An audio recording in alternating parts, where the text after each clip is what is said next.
ಹಿಂದಿನ ಅವಧಿಯಲ್ಲಿ ಭಾಗ್ಯಶಿಲ್ಪಿಗಳು ಎನ್ನುವ ನಿಮ್ಮ ಪಠ್ಯದಲ್ಲಿರುವಂತಹ ಒಂದು ಗದ್ಯ ಭಾಗವನ್ನ ಅಭ್ಯಾಸವನ್ನ ಮಾಡಿದ್ವಿ.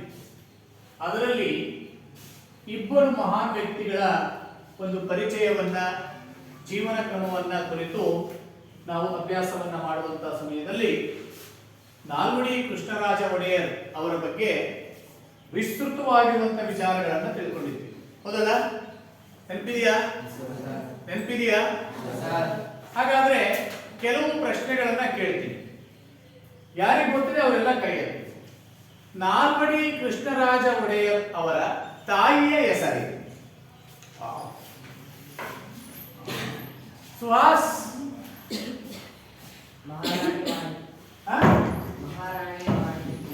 ಮಹಾರಾಣಿ ಬೇರೆ ಸುಂದರಬೇಕು. ವಾಣಿ ವಿಲಾಸ. Very good. ಈ ವಾಣಿ ವಿಲಾಸ ಎನ್ನುವ ಹೆಸರಿನಲ್ಲಿ ಚಿತ್ರದುರ್ಗ ಜಿಲ್ಲೆಯ ಚಳ್ಳಕೆರೆ ತಾಲೂಕಿನಲ್ಲಿ ಏನನ್ನ ನಿರ್ಮಾಣವನ್ನ ಮಾಡಿದ್ದಾರೆ?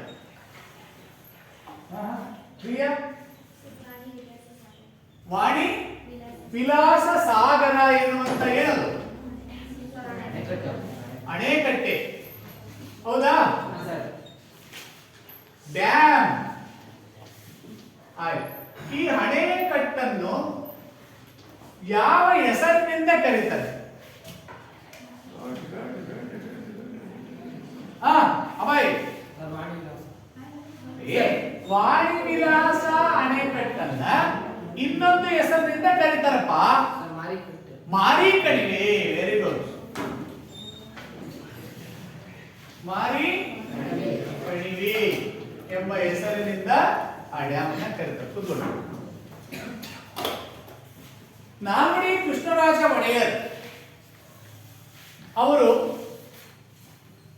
ಎಷ್ಟನೇ ವಯಸ್ಸಿನಲ್ಲಿ ಅಧಿಕಾರಕ್ಕೆ ಬಂದರು?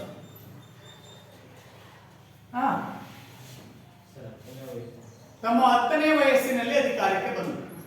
ಆ 10ನೇ ವಯಸ್ಸಿಗೆ ಯಾವ ಇಸ್ವಿ ಹೋಗುತ್ತೆ? 1900.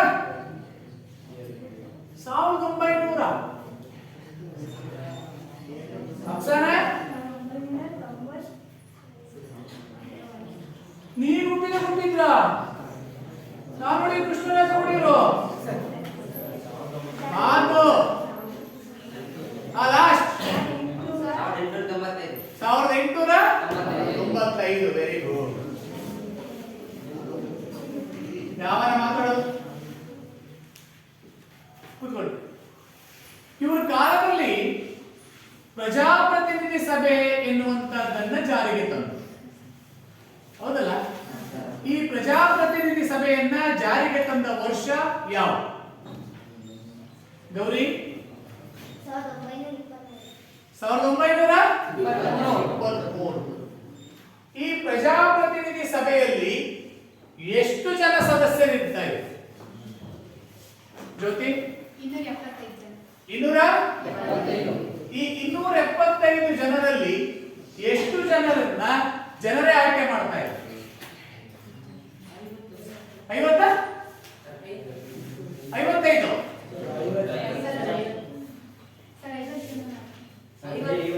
ಬರೀ 50 ಜನರನ್ನ ಆಯ್ಕೆ ಮಾಡ್ತಾ ಇದ್ದಾರೆ. ಆಯ್ತು.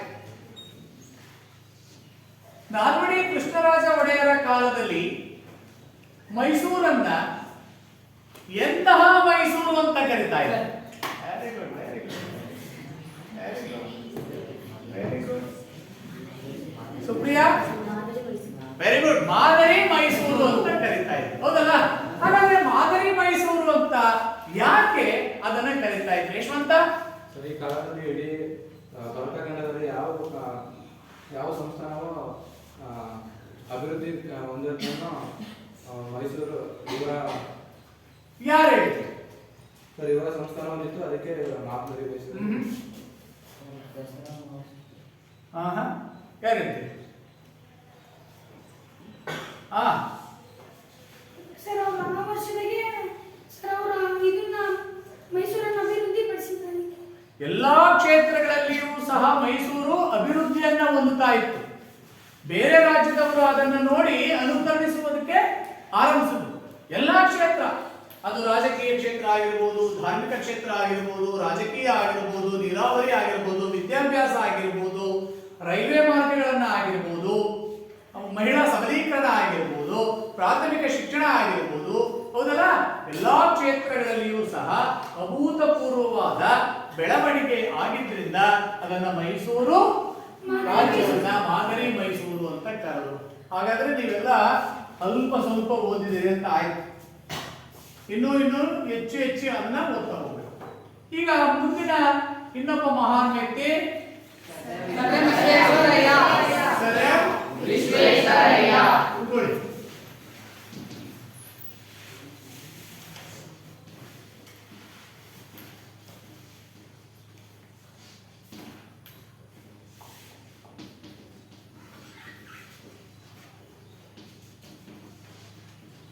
ಈಗಾಗಲೇ ಸರ್ ಎಂ ವಿಶ್ವೇಶ್ವರಯ್ಯ ಅವರ ಬಗ್ಗೆ ಮಾತನಾಡುವಂತಹ ಸಂದರ್ಭದಲ್ಲಿ ಇವರು ಮೂಲತಃ ಆಂಧ್ರ ಪ್ರದೇಶದ ಕರ್ನೂಲು ಜಿಲ್ಲೆಯ ಇಟಲೂರು ತಾಲೂಕಿನ ಮೋಕ್ಷಗುಂಡಂ ಎನ್ನುವಂತಹ ಗ್ರಾಮದಲ್ಲಿ ಜನಿಸಿದರು. ಮುಂದೆ ವಲಸೆ ಬಂದು ಅವರು ಕರ್ನಾಟಕಕ್ಕೆ ಬರ್ತಾರೆ. ಕರ್ನಾಟಕಕ್ಕೆ ಎಲ್ಲಿ ಬಂದು ಸೇರ್ತಾರೋ? ಚಿಕ್ಕಬಳ್ಳಾಪುರ ಜಿಲ್ಲೆಯ ಮುದ್ದೇನಹಳ್ಳಿ ಎನ್ನುವಂತಹ ಗ್ರಾಮಕ್ಕೆ ಬರ್ತಾರೆ. ಆನಂತರದಲ್ಲಿ ಅವರ ತಾಯಿಗೆ, ವಿಶ್ವೇಶ್ವರಯ್ಯನವರ ತಾಯಿ ಹೆಸರೇನು? ವೆಂಕಟಲಕ್ಷ್ಮಮ್ಮ ಅವರಿಗೆ ತಮ್ಮ ಮಕ್ಕಳನ್ನ ಓದಿಸಬೇಕು, ಒಳ್ಳೆ ವಿದ್ಯಾಭ್ಯಾಸ ಕೊಡಬೇಕು ಎನ್ನುವಂತಹ ಕಾರಣಕ್ಕೋಸ್ಕರ ತಮ್ಮ ಆ ವಾಸವನ್ನ ಪುನಃ ಚಿಕ್ಕಬಳ್ಳಾಪುರಕ್ಕೆ ತರ್ತಾರೆ ಅಲ್ವಾ? ಆದ್ರೆ ವಿಶ್ವೇಶ್ವರಯ್ಯನವರಿಗೆ ಹೆಸರನ್ನ ಹೇಳುವಾಗ ಮೋಕ್ಷಗುಂಡಂ ವಿಶ್ವೇಶ್ವರಯ್ಯ ಅಂತಾನೆ ಅವರ ಮನೆತನದ ಹೆಸರನ್ನ ಇಟ್ಟು ಕರೀತಾ ಇದ್ರು. ಪ್ರಾಥಮಿಕ ಶಿಕ್ಷಣವನ್ನ, ಪ್ರೌಢ ಶಿಕ್ಷಣವನ್ನ ಮುಗಿಸಿ ತದನಂತರದಲ್ಲಿ ಬೆಂಗಳೂರಿನ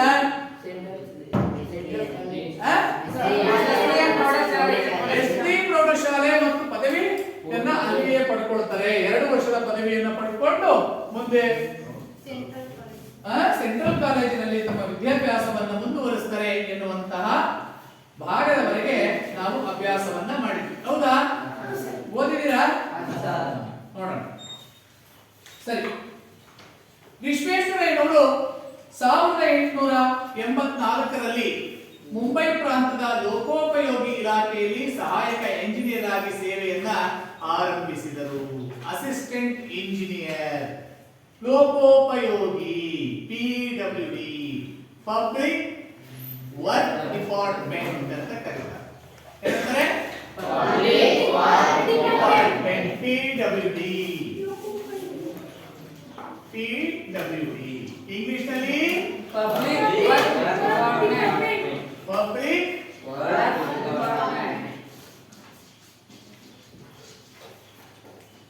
ಡಿಪಾರ್ಟ್ಮೆಂಟ್ ಅಂತ ಕರೀತಾರೆ. ಕನ್ನಡದಲ್ಲಿ ಲೋಕೋಪಯೋಗಿ ಇಲಾಖೆ.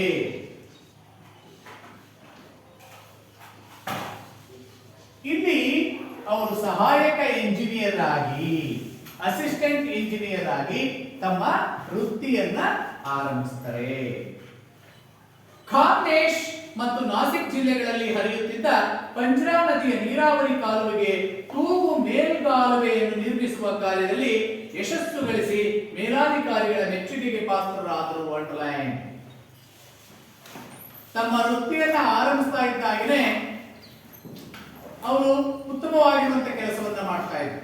ನಾ ಹಿಂದೆ ಈ ಪಾಠವನ್ನು ಆರಂಭಿಸುವಾಗ ಈ ದೇಶದ ಮೊದಲ ಪ್ರಧಾನಿಯಾಗಿರುವಂತಹ ನೆಹರು ಅವರು ಲಾಹೋರ್ನಲ್ಲಿ ನಡೆದಂತಹ ಒಂದು ಸಮಾವೇಶದಲ್ಲಿ ಸರ್ ಎಂ ವಿಶ್ವೇಶ್ವರಯ್ಯನವರನ್ನ ಕುರಿತು ಒಂದು ಮಾತನ್ನ ಹೇಳ್ತಾರೆ.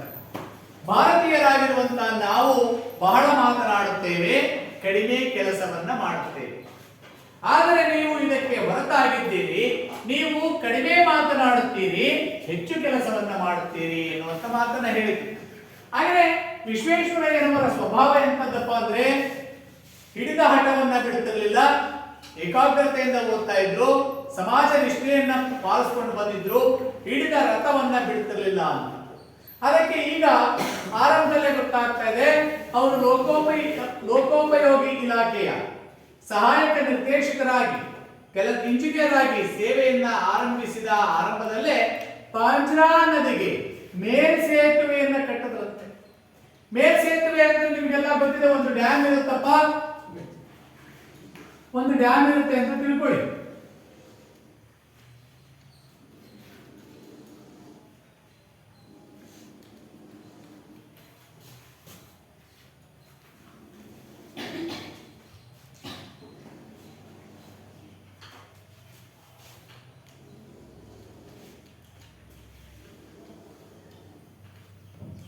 ಇವು ಪಿಲ್ಲರ್ಗಳು, ನೆಲದಿಂದ ಇವು ಪಿಲ್ಲರ್ಗಳು.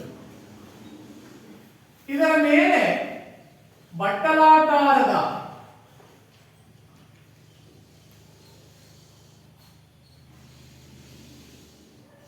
ತೂಗು ಸೇತುವೆ ಇರುತ್ತೆ.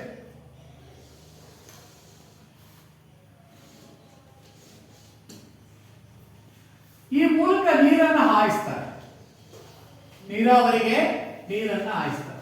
ಉದಾಹರಣೆಗೆ ನೀವೇನಾದ್ರೂ ಸೂಳೆಕೆರೆಗೆ ಹೋಗಿದ್ರೆ ಶಾಂತಿ ಸಾಗರ ಅಂತ ಕರೀತೀವಿ, ಹೌದಲ್ಲ? ಅದಕ್ಕೂ ನೀವು ನೋಡ್ಲಿಕ್ಕಾಗಿಲ್ಲ ಅಂದ್ರೆ ನಿಮ್ಮ ಶಿವಮೊಗ್ಗ ರೈಲ್ವೆ ಸ್ಟೇಷನ್ ಹತ್ರ ಒಂದು ಫ್ಲೈಓವರ್ ಕಟ್ಟಿದೆ, ನೋಡಿದೀರಾ? ಅರ್ಥ ಮೇಲು ಸೇತುವೆ ಅಂತ ಇದೆ. ಮೇಲು ಸೇತುವೆಯನ್ನ ಯಾಕೆ ಮಾಡಿದಾರಪ್ಪ? ಕೆಳಗಡೆ ವಾಹನ ದಟ್ಟಣೆಯನ್ನ ಕಡಿಮೆ ಮಾಡಲಿಕ್ಕೋಸ್ಕರ ಫ್ಲೈಓವರ್ ಅನ್ನ ಮಾಡಿದ್ದಾರೆ, ಅದರ ಮೇಲೆ ವಾಹನಗಳು ಹೋಗ್ತವೆ. ಹಾಗೆ ನೀರಾವರಿಗೆ ಅಗತ್ಯವಾಗಿ ಬೇಕಾಗಿರುವಂತಹ ಒಂದು ಸ್ಥಳವನ್ನ ಕಲ್ಪಿಸೋದಕ್ಕೆ ಕೆಳಗಡೆ ಇರುವಂತಹ ಜಮೀನುಗಳಿಗೂ ತೊಂದರೆ ಆಗಬಾರ್ದು ಅಥವಾ ಅಣೆಕಟ್ಟಿಗೆ ತೊಂದರೆ ಆಗಬಾರ್ದು ಎನ್ನುವಂತ ಕಾರಣಕ್ಕೆ ಮೇಲು ಸೇತುವೆಯನ್ನು ಮಾಡಿ ಇಲ್ಲಿಂದ ನೀರನ್ನು ಹರಿಸ್ತಾರೆ. ಇದನ್ನ ಬಹಳ ಅಚ್ಚುಕಟ್ಟಾಗಿ ನಿರ್ವಹಿಸಿ ಅವರ ಮೇಲಾಧಿಕಾರಿಗಳ ಪ್ರಶಂಸೆಗೆ ಗುರಿಯಾಗ್ತಾರೆ. ಯಾರು? ಪಾಂಜ್ರಾ ನದಿ ನೋಡಿ, ತುಂಬಾ ಚೆನ್ನಾಗಿದೆ, ಅದನ್ನ ನೆನ್ಪಿಟ್ಕೋಬೇಕು. ಖಾಂದೇಶ್ ಮತ್ತು ನಾಸಿಕ್ ಜಿಲ್ಲೆಗಳಲ್ಲಿ ಹರಿತಾ ಇದ್ದಂತಹ ಪಾಂಜ್ರಾ ನದಿಗೆ ನೀರಾವರಿ ಕಾಲುವೆಗೆ ತೂಗು ಮೇಲ್ಸೇತುವೆ. ತೂಗು ಅಂದ್ರೆ ಇಲ್ಲಿ ಓಪನ್ ಇರ್ತದೆ, ಇಲ್ಲಿಂದ ನೀರು ಹರಿಯೋದಕ್ಕೆ ಅವರು ತಮ್ಮದೇ ಆಗಿರುವಂತಹ ಚಾಕಚಕ್ಯತೆಯಿಂದ ಆ ಒಂದು ಸೇತುವೆಯನ್ನ ಕಟ್ತಾರೆ. ಅಂಡರ್ಲೈನ್ ಪ್ರಶ್ನೆ ಇದೆ. ಮುಂಬೈ ಸರ್ಕಾರದ ಸೂಚನೆಯ ಮೇರೆಗೆ ಸಿಂಧ್ ಪ್ರಾಂತದ ಸುಕ್ಕೂರು ಪಟ್ಟಣಕ್ಕೆ ಕುಡಿಯುವ ನೀರಿನ ಪೂರೈಕೆಯ ಕಾರ್ಯವನ್ನು ಯಶಸ್ವಿಯಾಗಿ ಪೂರೈಸಿದರು. ಬರುತ್ತೆ. ವಿಶ್ವೇಶ್ವರಯ್ಯನವರು ತಮ್ಮ ಅಧಿಕಾರಾವಧಿಯಲ್ಲಿ ನೀರಾವರಿ ಯೋಜನೆಗೆ ಕೊಟ್ಟಂತಹ ಕೊಡುಗೆ ಏನು ಅಥವಾ ಪ್ರಾಮುಖ್ಯತೆ ಏನು ಎನ್ನುವಂತ ಒಂದು ದೀರ್ಘ ಉತ್ತರದ ಪ್ರಶ್ನೆ ನಿಮ್ಮ ಪಠ್ಯ ಪುಸ್ತಕದಲ್ಲಿದೆ. ಹಾಗಾಗಿ ಈ ಪ್ಯಾರಾಗ್ರಾಫ್ ಅನ್ನ ನೀವು ಹೆಚ್ಚು ಗಮನ ಕೊಟ್ಟು ಅಭ್ಯಾಸವನ್ನು ಮಾಡಬೇಕು. ಯಾವುದು? ಮುಂಬೈ ಸರ್ಕಾರ. ಹಾಗೆ ಈಗ ಮೈಸೂರು ಸರ್ಕಾರ ಅಂತ ಕರೀತಾ ಇದ್ವಿ, ಹಾಗೆ ಮುಂಬೈ ಎನ್ನುವಂತಹ ಒಂದು ರಾಜ್ಯ ಸರ್ಕಾರ ಕುಡಿಯುವ ನೀರಿಗೋಸ್ಕರ ಸಿಂಧು ಪ್ರಾಂತದ, ಸಿಂಧೂ ನದಿಯ ಕಣಿವೆಯಲ್ಲಿ ಇರುವಂತಹ ಒಂದು ಪ್ರಾಂತದ ಸುಕ್ಕೂರು ಪಟ್ಟಣಕ್ಕೆ ಕುಡಿಯುವ ನೀರಿನ ಪೂರೈಕೆಯ ಕಾರ್ಯವನ್ನು ಯಶಸ್ವಿಯಾಗಿ ಪೂರೈಸಿದರು. ಅಂದಿನ ಮುಂಬೈ ಪ್ರಾಂತದ ಗವರ್ನರ್ ಆಗಿದ್ದ ಲಾರ್ಡ್ ಸ್ಯಾಂಡ್ ಹರ್ಟ್ಸ್ ಅವರು ಇವರನ್ನು ಮುಕ್ತ ಕಂಠದಿಂದ ಹಾಡಿ ಹೋಗಿದ್ದರು. ಮುಕ್ತ ಕಂಠದಿಂದ, ಬಹಳ ಮೆಚ್ಚುಗೆಯಿಂದ, ಪ್ರಶಂಸೆಯ ಮಾತುಗಳನ್ನ ಅವರು ಹೇಳಿದ್ರು. ಯಾವ ನಿಷ್ಕಲ್ಮಶವಾಗಿರುವಂತಹ ಆಲೋಚನೆ ಇಲ್ಲದೆ ಅವರನ್ನ ಹೊಗಳುವಂತಹ ಕೆಲಸವನ್ನ ಮಾಡುವಂತೆ ಆಗಿನ ಗವರ್ನರ್ ಆಗಿದ್ದಂತಹ ಲಾರ್ಡ್ ಸ್ಯಾಂಡ್ ಹರ್ಟ್ಸ್ ಎನ್ನುವಂತವರು ಅವರನ್ನ ಹೊಗಳ್ತಾರೆ. ಮುಂದೆ ಪೂನಾದ ಮುಥಾ ಕಾಲುವೆಗೆ ನೀರಿನ ನೆಲೆಯಾಗಿದ್ದ ಪೀಪ್ ಜಲಾಶಯಕ್ಕೆ ಸ್ವಯಂಚಾಲಿತ ಬಾಗಿಲನ್ನು ಅಳವಡಿಸಿದರು. ಹಿಂದೆ ಹೇಳಿದ್ದೆ ನಾವು. ಈಗ ಅಣೆಕಟ್ಟು ಇದೆಯಪ್ಪ, ಇದೇ ಅಣೆಕಟ್ಟು ಅಂತ ಅಂದ್ಕೊಳ್ಳೋಣ, ಹೌದಾ? ಇಲ್ಲಿ ಗೇಟ್ ಇರ್ತವೆ, ಇದೆಲ್ಲ ನೀರು ತುಂಬಿಕೊಂಡಿರುತ್ತೆ, ಹೌದಾ? ನೀರಿನ ಒತ್ತಡ ಜಾಸ್ತಿ ಆದಾಗೆ ಅಣೆಕಟ್ಟಿಗೂ ತೊಂದರೆ ಆಗಬಾರ್ದು, ಆ ನೀರನ್ನ ಹೊರಬಿಡಬೇಕು. ಹೊರಬಿಡಬೇಕು ಅಂದ್ರೆ ಈ ಗೇಟ್ಗಳನ್ನ ಓಪನ್ ಮಾಡೋದು ಮ್ಯಾನ್ಯುಯಲ್ ಅಂತ ಕರಿತೀವಿ, ಮಾನವ ಪ್ರಯತ್ನದ ಮೂಲಕ ಮಾಡುವುದು. ಆದರೆ ಆಗಿನ ಕಾಲಕ್ಕೆ ಸರ್ ಎಂ ವಿಶ್ವೇಶ್ವರಯ್ಯನವರು ತಮ್ಮ ಚಾಕಚಕ್ಯತೆಯಿಂದ, ತಮ್ಮ ಬುದ್ಧಿಶಕ್ತಿಯನ್ನ ಬಳಸಿ ನೀರಿನ ಒತ್ತಡ ಹೆಚ್ಚಾದಾಗೆ, ಈ ಭಾಗದಲ್ಲಿ ಒತ್ತಡ ಹೆಚ್ಚಾಗುತ್ತಲ್ಲ, ಈ ಗೇಟ್ ತಾನೇ ತಾನಾಗಿ ಮೇಲೆ ಹೋಗ್ಬೇಕು. ಹಾಗೆ ಈ ನೀರಿನ ಒತ್ತಡ ಜಾಸ್ತಿ ಆದ್ರೆ ಗೇಟ್ ಓಪನ್ ಆಗಬೇಕು. ಎಷ್ಟು ಓಪನ್ ಆಗಬೇಕು? ಈ ಒತ್ತಡಕ್ಕನುಗುಣವಾಗಿ ಗೇಟ್ ಓಪನ್ ಆದ್ರೆ ನೀರು ಹೊರ ಬರ್ತಾ ಇದೆ. ಸ್ವಯಂ ಚಾಲಿತ ಬಾಗಿಲು, ಆಟೋಮೆಟಿಕ್ ಗೇಟ್ ಅಂತ ಕರೀತಾರೆ. ಗೊತ್ತಾಯ್ತಲ್ಲ? ಅಂತದನ್ನ ಕಂಡಿಡಿದ್ರಂತೆ ಯಾರು? ಕಂಡಿದ್ರು ನಮ್ಮ ಜೀವನವನ್ನ ಸಮಾಜಮುಖಿಯಾಗಿ ನಡೆಸ್ತಾ ಇದ್ರು. ಹಿಡಿದ ಕೆಲಸವನ್ನ ಬಿಡ್ತಿರ್ಲಿಲ್ಲ, ನಮ್ಮ ತರ ಸೋಂಬೇರಿಗಳಾಗ್ತಿರ್ಲಿಲ್ಲ. ಅದಕ್ಕೆ ನೆಹರು ಹೇಳಿದ್ರು, ನಿಮ್ಮನ್ನೆಲ್ಲ ಅವರು ಗುಲಾಬಿ ಕೊಟ್ಟು ಇಷ್ಟಪಡ್ತಾರೆ. ಮಕ್ಕಳ ದಿನಾಚರಣೆ ಅಂತ ನೆಹರು ಅವರು ಆಚರಣೆ ಸೆಪ್ಟೆಂಬರ್ ತಿಂಗಳಲ್ಲಿ. ಆದ್ರೆ ನೀವಿ ಸೆಪ್ಟೆಂಬರ್ ಅಲ್ಲಿ ಶಿಕ್ಷಕರ ದಿನಾಚರಣೆ ಅಲ್ವಾ ಇರುತ್ತೆ. ಆದ್ರೆ ನೀವು ಹೇಳಿದ ಕೆಲಸನೇ ಮಾಡಲ್ಲ. ಆದ್ರೆ ವಿಶ್ವೇಶ್ವರಯ್ಯನವರು ತಮ್ಮ ಜ್ಞಾನವನ್ನ ಬಳಸಿ ಆ ಒಂದು ಜಲಾಶಯ ಡ್ಯಾಮ್ಗೆ ಏನ್ ಕಟ್ಟಿದಂತೆ ಪೀಪ್ ಎನ್ನುವಂತ ಜಲಾಶಯಕ್ಕೆ ಒಂದು ಸ್ವಯಂ ಚಾಲಿತ ಬಾಗಿಲನ್ನ ನಿರ್ಮಿಸಿದರು. ಅಂಡರ್ಲೈನ್. ಇದನ್ನೇ ಮುಂದೆ ಗ್ವಾಲಿಯರ್ನ ತಿಗ್ರಾ ಜಲಾಶಯಕ್ಕೂ ಮೈಸೂರಿನ ಕೃಷ್ಣರಾಜ ಜಲಾಶಯಕ್ಕೂ ಅಳವಡಿಸಿದ KRS. ಈಗ ಅದು ಮಂಡ್ಯ ಜಿಲ್ಲೆಯಲ್ಲಿದೆ. ಹಿಂದೆ ಮೈಸೂರು ಅಂತ ಇತ್ತು, ಈಗ ಮಂಡ್ಯ ಜಿಲ್ಲೆ ಬಂದಿದೆ. ಹಾಗಾದ್ರೆ ಫಸ್ಟ್ ಆರಂಭಿಸಿದ್ದಲ್ಲಿಗೆ ಪೀಪ್ ಜಲಾಶಯಕ್ಕೆ ಸ್ವಯಂ ಚಾಲಿತ ಬಾಗಿಲನ್ನ ಮಾಡೋದು. ಅದಾದ ನಂತರದಲ್ಲಿ ತಿಗ್ರಾ ಜಲಾಶಯಕ್ಕೆ, ಅದಾದ ನಂತರದಲ್ಲಿ ಮೈಸೂರಿನ KRSಗೆ ಸ್ವಯಂ ಚಾಲಿತ ಬಾಗಿಲನ್ನ ನಿರ್ಮಾಣವನ್ನ ಮಾಡಿದ್ರು. ಮುಂದೆ 4 ವರ್ಷಗಳ ಕಾಲ ಮುಂಬೈ ಪ್ರಾಂತದ ಸ್ಯಾನಿಟರಿ ಇಂಜಿನಿಯರ್ ಆಗಿ ನೇಮಕಗೊಂಡರು. ಈ ಹುದ್ದೆಗೆ ನೇಮಕವಾದ ಪ್ರಥಮ ಭಾರತೀಯರು ಎಂಬುದು ಗಮನಾರ್ಹ ಅಂಶ. ಸ್ಯಾನಿಟರಿ ವರ್ಕ್ ಅಂದ್ರೆ ಯಾವ ರೀತಿ ಡ್ಯಾಮ್ಗಳನ್ನು ನಿರ್ಮಾಣ ಮಾಡಬೇಕು, ಯಾವ ಪರಿಕರಗಳನ್ನು ಅದಕ್ಕೆ ಸೇರಿಸಬೇಕು ಎನ್ನುವಂತಹ ಜವಾಬ್ದಾರಿಯ ಇಂಜಿನಿಯರ್ ಆಗಿ ಮುಂಬೈ ಪ್ರಾಂತದಲ್ಲಿ 4 ವರ್ಷಗಳ ಕಾಲ ಇವರು ಕೆಲಸವನ್ನು ಮಾಡಿದರು. ಒಬ್ಬ ಕರ್ನಾಟಕದವರು ಇನ್ನೊಂದು ಪ್ರಾಂತಕ್ಕೆ ಹೋಗಿ ಕೆಲಸವನ್ನ ಮಾಡಿದಂತಹ ಕೀರ್ತಿ ಅದು ಯಾರಿಗೆ ಸೇರುತ್ತೆ? ವಿಶ್ವೇಶ್ವರಯ್ಯ ಅವರಿಗೆ ಸೇರ್ತದೆ. ಕುಡಿಯುವ ಚೈತನ್ಯ ಸಾರಿ ನೀವು ಕುಡಿತಿದ್ರ ಚೈತನ್ಯ ಸದಾ ಏನನ್ನಾದರೂ ಮಾಡಬೇಕು ಎನ್ನುವಂತಹ ಬೆಳಕಿನಂತೆ ಅವರು ಕಂಗೊಳಿಸ್ತಾ ಇದ್ರು. ಉದಾಹರಣೆಗೆ ಫೌಂಟೈನ್ ನೋಡಿದ್ರೆ ನೀವು, ನೀರಿನ ಬುಗ್ಗೆಗಳು ಅಂತ ಕರಿತೀವಿ. KRS ಹೋದ್ರೆ ನೀವಲ್ಲಿ ನಾವು ನೋಡ್ ಬರ್ತೀವಿ ಸಾರ್ ಅಲ್ವಾ, ಕಾರಂಜಿ ನೋಡ್ತೀವಿ ಸಾರ್ ಅಂತ ಹೋಗಿ ಅದು ನೋಡಿ ಯಾವಾಗ ಚಿಮ್ತಾ ಆಕರ್ಷಿಸ.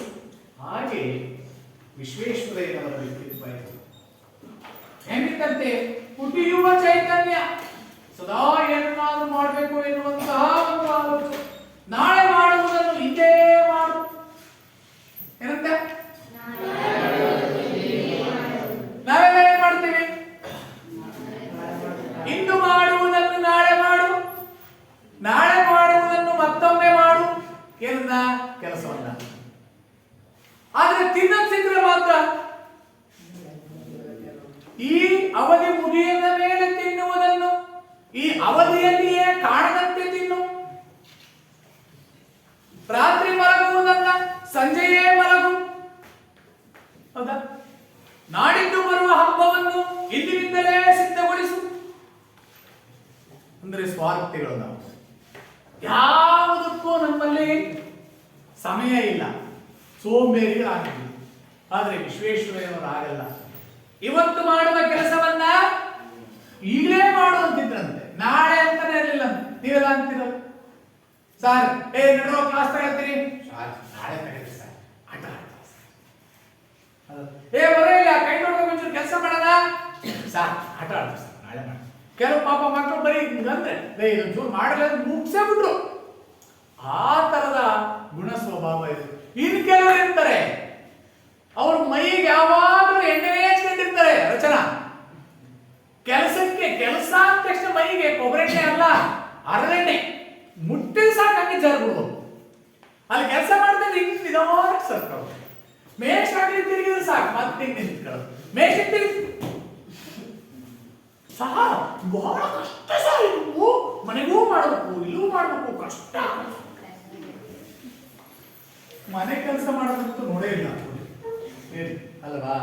ಆ ತರದ ಬೇಜವಾಬ್ದಾರಿಯನ್ನ ನಾವು ಮೈಗೂಡಿಸಿಕೊಂಡಿದ್ದೇ ಆದ್ರೆ ನಮ್ಮ ಬದುಕು ಹಸನಾಗಿಲ್ಲ. ಒಂದು ಶಾಲೆ ನೋಡಿ, ಉದಾಹರಣೆಗೆ ನಿಮ್ಮ ಶಾಲೆ, ನಿಮ್ಮ ಕೊಠಡಿಯ ಮುಂಭಾಗದಲ್ಲಿ ಇದ್ದಂತ ಕೈತೋಟ ಬುಧವಾರ ಹೆಂಗಿತ್ತು? ಹೇಗಿತ್ತು ಬುಧವಾರ?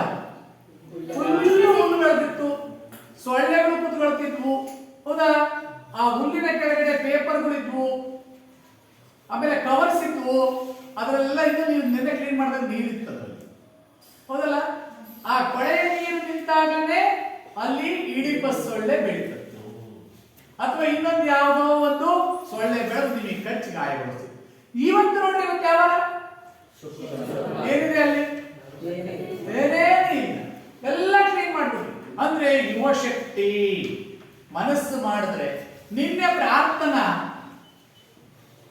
ದೆವ್ವ ಬಿಟ್ಕೊಂಡ್ರು ಟ್ರಾಫಿಕ್ ಅಲ್ವಾ? ಎಲ್ಲ ನಾನು ಮಾಡ್ಕೊಂತ ಕೆಲಸ ಮಾಡಲ್ಲ ಅಂತೇಳಿ ಮರ ಮರ ಮರ ಮರ ಕಿತ್ತು, ಹೌದಲ್ಲ? ಯಾಕೆ ಮಾಡಬೇಕು? ನಾನು ಮಾಡ್ತೀನಿ, ನನ್ನಲ್ಲಿಯೂ ಸಹ ಮಾಡುವಂತ ಕೆಪಾಸಿಟಿ ಇದೆ ಅಂತ. ಹಾ ಅಲ್ಲ, ಕೆಪಾಸಿಟಿ ಇದೆ ಅಂತೇಳಿ ಹಂಗೆ ಮಾಡಿದ್ರೆ 10 ನಿಮಿಷಕ್ಕೆ ರಂಜಿತಾ, ತನೂಜ ಮತ್ತು ಕಿಶನ್ ಮೂರು ಆ ಕಾಲುವೆಗೆ ಕೊಚ್ಚಿಬಿಟ್ರು ಕ್ಲೀನ್ ಆಗಿ ನೈತವ್ರ ಜೊತೆ ಸೇರಿ, ಹೌದಲ್ಲ? ನಾಳೆ ಮಾಡಬೇಕು ಅಂದಿದ್ರೆ ಆಗ್ತಿರ್ಲಿಲ್ಲ, ಆಮೇಲೆ ಮಾಡ್ತೀವಿ ಅಂತ ಹೇಳಿಲ್ಲ ಅವರು, ಹೌದಲ್ಲ? ಹಾಗೆ ಅವ್ರು ಬಂದ್ರು, ಸರ್ ನಮಗೆ ಬಾಲ್ ಬೇಕು ಸಾರ್. ಅದಕ್ಕೆ ಅವರೇ ಒಂದು ಐಡಿಯಾ ಕೊಟ್ಟು, ಸರ್ ಚಂದ್ರು ಅವ್ರು ಹಿಡ್ಕೊಂಡು ಕೆಲಸ ಬಿಡುದು ಸಾರ್. ತಕ್ಷಣನೇ ಬಿಟ್ವೆ, ನಾವು ಬಿಟ್ವೆ ಇಲ್ಲ, ದಡ ಅಂತ ಕೈ ಕೊಡ್ವಿ, ಹಂಗೆ ಅವ್ರನ್ನ ಕರೆಸ್ಕೊಂಡ್ವಿ, ಹಿಂಗೆ ಕೈ ಕೊಟ್ಬಿಟ್ರಿ ಲೆಟರ್. ಅವ್ರಿಗೆ ನಂಬರ್ ಕೊಟ್ಟು, ಸಾರ್ ಇವ್ರಿಗೆ ಫೋನ್ ಮಾಡಿ ಸಾರ್ ಜಲ್ದಿ ಕೊಡ್ತಾರೆ. ಅವ್ರಿಗೆ ಫೋನ್ ಮಾಡಿದ್ರೆ, ಸಾರ್ ನಾನು ಟ್ರಾನ್ಸ್ಫರ್ ಆಗ್ಬಿಟ್ಟಿದ್ದೀನಿ ಸಾರ್. ಮತ್ತೆ ಅವ್ರನ್ನ ರಿಕ್ವೆಸ್ಟ್ ಮಾಡ್ತಿದ್ದೀವಿ, ಸರ್ ಸೋಮವಾರ ಬೆಳಿಗ್ಗೆ ನೀವು ಸೀಲ್ ತಗೊಂಡು ಬಂದ್ಬಿಡಿ ಸರ್, ನಿಮಗೆ ಏನಾದರೂ ಒಂದು ವ್ಯವಸ್ಥೆ ಮಾಡ್ತೀವಿ ಅಂತ. ನಾವು ಇಲ್ಲ ಇಲ್ಲ ಇದನ್ನ ಟೈಪ್ ಮಾಡೋದನ್ನ ನಾನು ಈ ಕೆಲಸ ಬಿಟ್ಟು ಹೋಗಲ್ಲ, ನಾಳೆ ಮಾಡ್ತೇನೆ ಅಂದ್ರೆ ಆಗ್ತಿತ್ತಾ? ಕೇಸರಿ ಬಾತನ್ನ ಯಾವತ್ ಮಾಡ್ತಾರೋ ಅವತ್ತೇ ತಿನ್ಬೇಕು. ಅಥವಾ ನಾನು ನಾಳೆ ತಿಂತೀನಿ ಅಂದ್ರೆ ಅಳಿಸೋಗ್ತಲ್ವಾ? ಹಾಗಂತ ನೀವು ಹೇಳೋದೇ ಇಲ್ಲ. ಕೇಸರಿ ಬಾತು ಇನ್ನೂ ಅಲ್ಲಿ ಕುದಿತಾ ಇದ್ರು ಸಹ ಬಿಡಲ್ಲ, ಇನ್ನು ತಗೊಂಡು ಬಂದಿಲ್ಲ ಟೇಸ್ಟ್ ನೋಡಿ, ಹೌದಲ್ಲ? ಹಿಂದೆ ಮುಂದೆ ಯಾರು ನೋಡಲ್ಲ, ಗಡತ್ತಾಗಿ ತಿನ್ಬಿಡ್ತೀವಿ ಕೇಸರಿ ಬಾತನ್ನು ಮಾತ್ರ. ಕೇಸರಿ ಬಾತ್ ಜೊತೆಗೆ ಉಪ್ಪಿಟ್ಟು ಅದು ಇನ್ನೂ ಇರಲಿ ಅಂತ ಉಳಿಸ್ತೀವಿ ಅಲ್ವೇ? ಇಲ್ಲಿ ಸ್ವಾರ್ಥ ಇದೆ. ವಿಶ್ವೇಶ್ವರಯ್ಯನವರು ಯಾವತ್ತೂ ಸ್ವಾರ್ಥದಿಂದ ಬದುಕಿದವರಲ್ಲ, ಹಿಡಿದ ಕೆಲಸವನ್ನ ಮಾಡಿ ಮುಗಿಸ್ತಾ ಇದ್ರು. ನಾಳೆ ಎನ್ನುವಂತಹ ಶಬ್ದವೇ ಅವನಲ್ಲಿ ಬರ್ತಿರ್ಲಿಲ್ಲ. ನೋಡೋಣ, ಮಾಡೋಣ, ಆಗೋಣ, ಈಗೋಣ, ಈ ಶಬ್ದಗಳೇ ಬರ್ತಿರ್ಲಿಲ್ಲ. ಇನ್ನು ಮಾಡುವುದನ್ನು ಈಗಲೇ ಮಾಡಬೇಕೆಂಬ ತುಡಿತ ಅವರದಾಗಿತ್ತು. ನಾಳೆ ಮಾಡುವುದನ್ನು ಇಂದೇನೆ ಮಾಡು, ಇಂದು ಮಾಡುವುದನ್ನು ಈಗಲೇ ಮಾಡು ಎನ್ನುವಂತಹ ತುಡಿತ ಅಂದ್ರೆ ಉತ್ಸಾಹ. ಹೈದರಾಬಾದ್ ನಗರಕ್ಕೆ, ಇದು ಅಂಡರ್ಲೈನ್ ಬರುತ್ತೆ ಪ್ರಶ್ನೆ ಇದೆ. ಹೈದರಾಬಾದ್ ನಗರಕ್ಕೆ ಈಸಿ ಮತ್ತು ಮೂಸಿ ನದಿಗಳ ಪ್ರವಾಹದಿಂದ ಅಪಾರ ನಷ್ಟ ಸಂಭವಿಸುತ್ತಿತ್ತು. 3-4 ವಾಕ್ಯದ ಪ್ರಶ್ನೆ ಇದು, ಅದನ್ನ ಸರಿಯಾಗಿ ನೋಡ್ಕೊಳ್ಳಿ. ಹೈದರಾಬಾದ್ ನಗರದಲ್ಲಿ, ಯಾವ ಹೈದರಾಬಾದ್? ಆಂಧ್ರ ಪ್ರದೇಶ, ಹೌದಲ್ಲ? ಆಂಧ್ರ ಪ್ರದೇಶದಲ್ಲಿ ಈಸಿ ಮತ್ತು ಮೂಸಿ ಎನ್ನುವಂತ 2 ನದಿಗಳು ಮಳೆಗಾಲದಲ್ಲಿ ಪ್ರವಾಹ ಬಂದು ರೈತರು ಬೆಳೆದಂತ ಎಲ್ಲ ಬೆಳೆಗಳನ್ನು ಸರ್ವನಾಶ ಮಾಡಾಕೊಡುವಂತಹ 2 ನದಿಗಳು ಸೇರಿಕೊಂಡು. ನಿಮ್ ಜಿಲ್ಲೆಯಲ್ಲಿ ಯಾವ ನದಿಗಳು ಈಗ? ತುಂಗಾ ಮತ್ತು ಭದ್ರಾ, ಹೌದಲ್ಲ? ಅವು ಮಳೆಗಾಲದಲ್ಲಿ ಡ್ಯಾಮ್ ನೀರು ಬಿಟ್ಟಾಗ ರೈತರು ಬೆಳೆದಂತಹ ಭತ್ತಗಳನ್ನ, ತೋಟಗಳನ್ನ ಕೊಚ್ಕೊಂಡು ಹೋಗುತ್ತಲ್ಲ, ಹಾಗೆ ಆಂಧ್ರ ಪ್ರದೇಶದಲ್ಲಿ ಅರ್ಥಾತ್ ಹೈದರಾಬಾದ್ನಲ್ಲಿ ಈಸಿ ಮತ್ತು ಮೂಸಿ ಎಂಬ 2 ನದಿಗಳು ಮಳೆಗಾಲದ ಪ್ರವಾಹದಿಂದ ಅಲ್ಲಿಯ ರೈತರ ಎಲ್ಲ ಬೆಳೆಗಳನ್ನ ನಾಶ ಮಾಡಿಬಿಡ್ತಾ ಇತ್ತು. ಅದನ್ನು ತಡೆಯಲು 2 ನದಿಗಳಿಗೂ ಪ್ರತ್ಯೇಕ ಜಲಾಶಯ ನಿರ್ಮಿಸುವುದರ ಮೂಲಕ ಸಮಸ್ಯೆಯನ್ನು ಬಗೆಹರಿಸಿದರು. ನೀರು ಪೋಲಾಗದಂತೆ ತಡೆದರು. ಡ್ಯಾಮ್ ಅನ್ನ 2 ಪ್ರತ್ಯೇಕ ಈಸಿ ಮತ್ತು ಮೂಸಿ ನದಿಗೆ ಸಪರೇಟ್ ಆಗಿರುವಂತಹ ಜಲಾಶಯಗಳನ್ನು ನಿರ್ಮಾಣವನ್ನ ಮಾಡಿದ್ರು. ಮಳೆಗಾಲದಲ್ಲಿ ನೀರನ್ನ ಸಂಗ್ರಹಿಸ್ತಾ ಇದ್ರು. ಬೇಸಿಗೆ ಕಾಲದಲ್ಲಿ ಆ ಈಸಿ ಮತ್ತು ಮೂಸಿ ನದಿಗಳ ಡ್ಯಾಂಗಳಲ್ಲಿ ಸಂಗ್ರಹವಾದ ನೀರನ್ನ ಬೇಸಿಗೆಯ ಬೆಳೆಗಳಿಗೆ ಅದನ್ನು ಉಪಯೋಗಿಸಿಕೊಳ್ಳೋದಕ್ಕೆ ಕುಡಿಯುವ ನೀರಿಗೆ ಅನುಕೂಲವನ್ನು ಮಾಡಿಕೊಟ್ಟಂತ ಕೀರ್ತಿ ಯಾರಿಗೆ ಸಲ್ಲುತ್ತೆ? ಹೈದರಾಬಾದ್ ನಗರವನ್ನು ಭಾರತದ ಸುಯೋಜಿತ ನಗರಗಳ ಸಾಲಿಗೆ ಸೇರ್ಪಡೆಯಾಗುವಂತೆ ಮಾಡಿದರು. ಅಲ್ಲಿವರೆಗೆ ಭಾರತದ ಭೂಪಟದಲ್ಲಿ ಹೈದರಾಬಾದ್ಗೆ ಒಂದು ನೆಲೆಯೇ ಇರಲಿಲ್ಲ. ಯಾವಾಗ ವಿಶ್ವೇಶ್ವರಯ್ಯನವರು ನೀರಾವರಿ ಯೋಜನೆಗಳನ್ನು ಸಮರ್ಪಕವಾಗಿ ನೆರವೇರಿಸ್ತಾ ಹೋದ್ರೋ ಆಗ ಭಾರತದ ಒಂದು ನಿಯೋಜಿತ ಅಂದ್ರೆ ವ್ಯವಸ್ಥಿತವಾಗಿರುವಂತಹ ನಗರಗಳಲ್ಲಿ ಹೈದರಾಬಾದ್ ನಗರವು ಸಹ ಒಂದು ಎನ್ನುವಂತಹ ಕೀರ್ತಿಯನ್ನ ಅದು ಪಡಿತಾ ಬಂತು. ವಿಶ್ವೇಶ್ವರಯ್ಯ ಅವರು 3 ವರ್ಷಗಳ ಕಾಲ ಮೈಸೂರು ಸಂಸ್ಥಾನದಲ್ಲಿ ಮುಖ್ಯ ಎಂಜಿನಿಯರ್ ಆಗಿ ಕಾರ್ಯನಿರ್ವಹಿಸಿದರು. ಎಕ್ಸಿಕ್ಯೂಟಿವ್ ಇಂಜಿನಿಯರ್ ಅಂತ ಕರೀತಾರೆ. ಹಿಂದೆ ಏನಾಗಿದ್ರು? ಅಸಿಸ್ಟೆಂಟ್ ಇಂಜಿನಿಯರ್ ಆಗಿದ್ರು, ಸಹಾಯಕ ಕಾರ್ಯಪಾಲಕ. ಹೌದಾ? ಈಗ ಎಕ್ಸಿಕ್ಯೂಟಿವ್ ಮುಖ್ಯ ಎಂಜಿನಿಯರ್ ಆಗಿ ಅವರು ಮೈಸೂರು ಸಂಸ್ಥಾನದಲ್ಲಿ ಕೆಲಸವನ್ನ ಮಾಡಿದರು. ಕಾವೇರಿ ನದಿಗೆ ಕನ್ನಂಬಾಡಿ ಜಲಾಶಯ ನಿರ್ಮಾಣ ಯೋಜನೆ ಪ್ರಾರಂಭ, ರೈಲು ಮಾರ್ಗಗಳ ವಿಸ್ತರಣೆಗೆ ಕ್ರಮ. ಇಲ್ಲಿ ಅರ್ಥ ಮಾಡ್ಕೋಬೇಕು, ರೈಲು ಮಾರ್ಗಗಳ ವಿಸ್ತರಣೆ ಆರಂಭ ಅಲ್ಲ. ರೈಲು ಮಾರ್ಗಗಳ ಆರಂಭ ಯಾರ ಕಾಲದಲ್ಲಿ ಆಯ್ತು? ಒಡೆಯರ ಕಾಲದಲ್ಲಿ ಆಯ್ತು. ಅವರು ಆರಂಭಿಸಿದಂತಹ ರೈಲ್ವೆ ಮಾರ್ಗಗಳನ್ನ ಅರ್ಧಕ್ಕೆ ನಿಂತವಲ್ಲ. ಉದಾಹರಣೆಗೆ ಭದ್ರಾವತಿಯಿಂದ ತಾಳಗುಪ್ಪದವರೆಗೂ ಅಥವಾ ಶಿವಮೊಗ್ಗದವರೆಗೂ ರೈಲ್ವೆ ಟ್ರ್ಯಾಕ್ಗಳನ್ನ ನಿರ್ಮಾಣವನ್ನ ಮಾಡಿದ್ರು ಅವರ ಕಾಲಾವಧಿಯಲ್ಲಿ. ಮುಂದೆ ಬಂದಂತ ನಮ್ಮ ವಿಶ್ವೇಶ್ವರಯ್ಯನವರು ಏನ್ ಮಾಡಿದ್ರು? ಅದನ್ನ ಮುಂದಕ್ಕೆ ಮುಂದುವರಿಸಿದ್ರು. ಹೌದಲ್ಲ? ಹಾಗೆ ಅರ್ಧಕ್ಕೆ ನಿಂತಹ ರೈಲ್ವೆ ಯೋಜನೆಗಳನ್ನ ವಿಶ್ವೇಶ್ವರಯ್ಯನವರು ಮುಂದುವರಿಸಿದರು. ಕಾವೇರಿ ನದಿಗೆ ಕನ್ನಂಬಾಡಿ ಕಟ್ಟೆಯನ್ನ ಕಟ್ಟರು. ಕನ್ನಂಬಾಡಿ ಎನ್ನುವಂತಹ ಅಣೆಕಟ್ಟನ್ನು ಡ್ಯಾಮ್ ಅನ್ನು ನಿರ್ಮಾಣವನ್ನು ಮಾಡಲು ಪ್ರಾರಂಭಿಸಿದರು. ತಾಂತ್ರಿಕ ಶಿಕ್ಷಣದ ಅಭಿವೃದ್ಧಿಯ ಯೋಜನೆ. ತಾಂತ್ರಿಕ ಏನು? ಇಂಜಿನಿಯರ್ಗೆ ಸಂಬಂಧಿಸಿದಂತಹ ಕೆಲಸಗಳನ್ನು ಆರಂಭಿಸಿದರು. ತಂತ್ರಜ್ಞಾನಕ್ಕೆ ಸಂಬಂಧಿಸಿದ್ದು ತಂತ್ರಜ್ಞಾನ ಎಂಜಿನಿಯರಿಂಗ್ ಅಂತ ಕರಿತೀವಲ್ಲಪ್ಪ.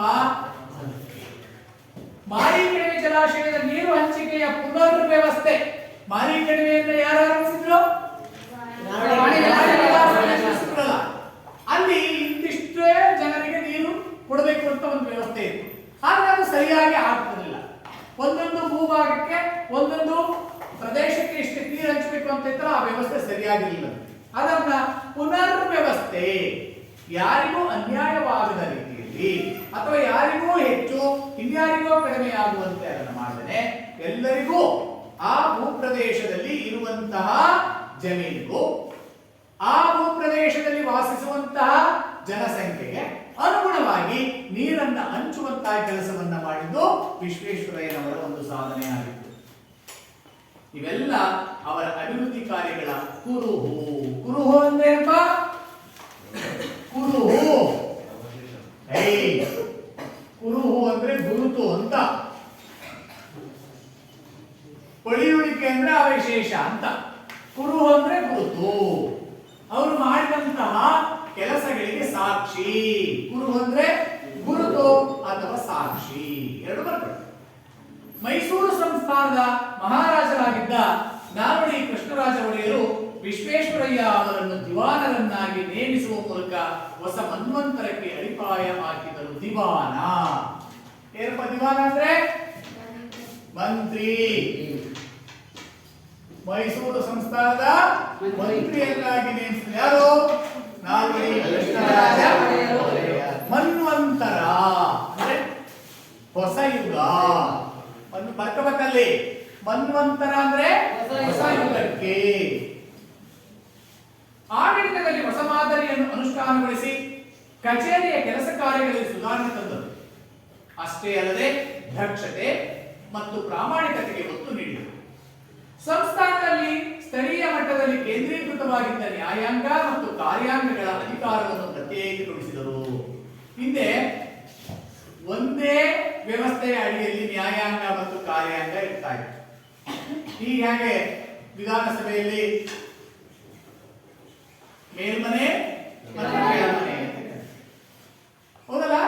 ಹಾಗೆ ಇಲ್ಲಿ ಒಂದೇ ಕೇಂದ್ರದಲ್ಲಿ ಕೆಲಸ ಮಾಡ್ತಾ ಇದ್ದಂತ ನ್ಯಾಯಾಂಗ ಮತ್ತು ಕಾರ್ಯಾಂಗ. ಅಂದ್ರೆ ನ್ಯಾಯಾಂಗ ಅಂದ್ರೆ ನ್ಯಾಯಸಮ್ಮತವಾಗಿರುವಂತಹ ಕಾನೂನುಗಳನ್ನು ನಿರ್ಮಿಸುವುದು. ಕಾರ್ಯಾಂಗ ಅಂದ್ರೆ ಆ ನ್ಯಾಯಾಂಗದಲ್ಲಿ ಬರುವಂತಹ ವಿವಿಧ ಕೆಲಸಗಳನ್ನ ಹೇಗೆ ನಿರ್ವಹಿಸಬೇಕು ಎನ್ನುವಂತಹದನ್ನ ಕಾರ್ಯಾಂಗದಲ್ಲಿ ಅವರು ಹೇಳ್ಕೊಡ್ತಾ ಇದ್ರು. ಗಾಂಧೀಜಿಯವರು ಮೈಸೂರಿನ ಆಡಳಿತ ರೀತಿಯನ್ನು ಮುಕ್ತ ಕಂಠದಿಂದ ಹೊಗಳಿದರು. ಎರಡು ಕಾರಣ ಇದೆ. ಮಹಾತ್ಮ ಗಾಂಧೀಜಿಯವರೇ ಮೈಸೂರಿನ ಆಡಳಿತ ವ್ಯವಸ್ಥೆಯನ್ನ ಅವರು ಕೊಂಡಾಡಿದ ಮುಕ್ತ ಕಂಠದಿಂದ, ಒಂದು ಒಮ್ಮತದ ಮನಸ್ಸಿನಿಂದ, ಒಳ್ಳೆ ಮನಸ್ಸಿಂದ ಹೇಳಿದರು. ಯಾಕೆ? ವಿಶ್ವೇಶ್ವರಯ್ಯನವರು ಅಧಿಕಾರಕ್ಕೆ ಬರುವುದರ ಒಳಗಾಗಿ ಮೈಸೂರು ಏನಾಗಿತ್ತು? ರಾಜ್ಯ ಆಗಿತ್ತು. ಯಾರ ಪ್ರಯತ್ನದ ಫಲ? ಆ ನಂತರದಲ್ಲಿ ವಿಶ್ವೇಶ್ವರಯ್ಯನವರು ಬಂದರು. ಆಡಳಿತವನ್ನ ಚುರುಕುಗೊಳಿಸಿದರು, ದಕ್ಷತೆಯನ್ನು ತಂದರು. ಹಾಗಾಗಿ ಅದನ್ನ ಕಂಡಂತ ಗಾಂಧೀಜಿಯವರು ಮುಕ್ತ ಕಂಠದಿಂದ ಅವರನ್ನ ಹೊಗಳಲಿಕ್ಕೆ ಆರಂಭಿಸಿದರು. ಪ್ರೌಢ ಶಿಕ್ಷಣ ಶಾಲೆಗಳು ಮದ್ರಾಸ್ ವಿಶ್ವವಿದ್ಯಾನಿಲಯದ ನಿಯಂತ್ರಣಕ್ಕೆ ಒಳಪಟ್ಟಿದ್ದವು. ಅದನ್ನು ಬದಲಿಸಿ ಸಂಸ್ಥಾನವೇ ಪ್ರತ್ಯೇಕವಾದ ಪ್ರೌಢ ಶಿಕ್ಷಣದ ಅಂತಿಮ ಪರೀಕ್ಷೆ ನಡೆಸುವ ಯೋಜನೆಯನ್ನು ಆರ್ಥಿಕ ಪರಿಷತ್ತಿನ ಮೂಲಕ ರೂಪುಗೊಳಿಸಿದರು. ಹೀಗೆ ಅವರ ಕಾಲದಲ್ಲಿ ಅನೇಕ ಉತ್ತಮವಾಗಿರುವಂತಹ ಕೆಲಸ ಕಾರ್ಯಗಳು ಆಗಿರುವಂತಹದನ್ನ ನಾವು ನೋಡ್ತಾ ಹೋಗ್ತೇವೆ. ಯಾರ ಕಾಲದಲ್ಲಿ? ನಾಲ್ವಡಿ ಕೃಷ್ಣರಾಜ ಒಡೆಯರ ಕಾಲದಲ್ಲಿ. ಇನ್ನೂ ಇದೆ ನಾಲ್ವಡಿ ಕೃಷ್ಣರಾಜ ಒಡೆಯರ. ಅದರ ನಂತರದಲ್ಲಿ ನಾವೀಗ ನೋಡ್ತಾ ಇದ್ದೀವಿ ವಿಶ್ವೇಶ್ವರಯ್ಯನವರ ಕಾಲದಲ್ಲಿ ಆಗ್ತಾ ಇದೆ. ಇನ್ನೂ ಮುಂದಿನ ಅವಧಿಯಲ್ಲಿ ಅದರ ಬಗ್ಗೆ ಹೆಚ್ಚು ಹೆಚ್ಚು ಅಭ್ಯಾಸ ಮಾಡೋಣ. ಈಗ ಒಬ್ರು ಯಾರಾದ್ರೂ ಹೋದ್ರಿ ನೋಡೋಣ, ತಗೋ ಬುಕ್ಸ್.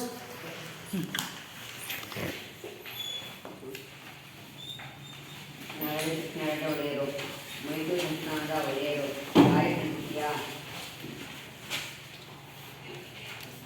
24ನೇ ರಾಜರು ನಾಲ್ವಡಿ ಕೃಷ್ಣರಾಜ ಒಡೆಯರು. ಇವರ ಆಳ್ವಿಕೆ 1902ರಿಂದ 1940ರವರೆಗೆ ನಡೆಯಿತು. ನಾಲ್ವಡಿ ಕೃಷ್ಣರಾಜ ಒಡೆಯರು 1895ರಲ್ಲಿ ಪಟ್ಟಾಭಿಷಿಕ್ತರಾದರು.